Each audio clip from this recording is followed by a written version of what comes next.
To him, I was just a plain cracker, lacking flavor, but folks still nibble. After a decade playing childhood sweethearts, I decided to marry someone else. Be honest. Have you ever slept with Kira? I stopped outside Jace's office. Through the crack, I saw him lounging. She made a move, but I'm not into her, he said. Don't say that. Kira's a real catch, said Steve. Jace frowned. We just know each other too well. I was sent to the Johnston residence at 14. Everyone said he'd be my future husband. We'd lived together 10 years. Will you marry her? Steve asked. Jace stayed quiet. Have you heard this saying? Jace smiled faintly. Some girls are like plain crackers, lacking flavor, but folks still nibble. The face I'd loved for a decade blurred. I'd become something he found hard to discard but had no taste for. Steve opened the door and saw me. He froze, glanced at the marriage license in my hand, and walked past. I pushed the door open. If you don't want to marry me, I can tell your mom. He sighed. I was joking. He took the form and put it in a drawer. I have to go out. Jace, do you like me?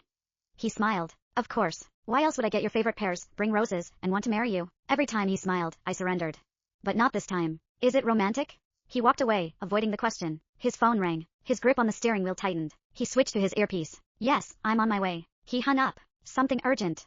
Can't take you home. I'll drop you off here. Catch a cab. He drove off without a second thought. I told my best friend Lena everything. She cursed. In 10 years, Jace and I had never been intimate. Once I made a move drunk, but he sent me to my room. I used to think he respected me. Now I knew he just wasn't interested. I'm ready to let go, I said. At the restaurant, I bumped into Brad Twain, 17. He screamed I was molesting him. I ended up in a police station.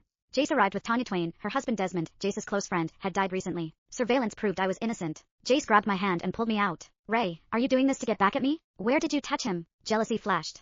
No. Brad walked out. Why are you hitting on my brother-in-law? I took Jace's arm, felt his muscles tense. Brad raised his hand as Tanya hit him. Jace shoved me away and rushed to Tanya.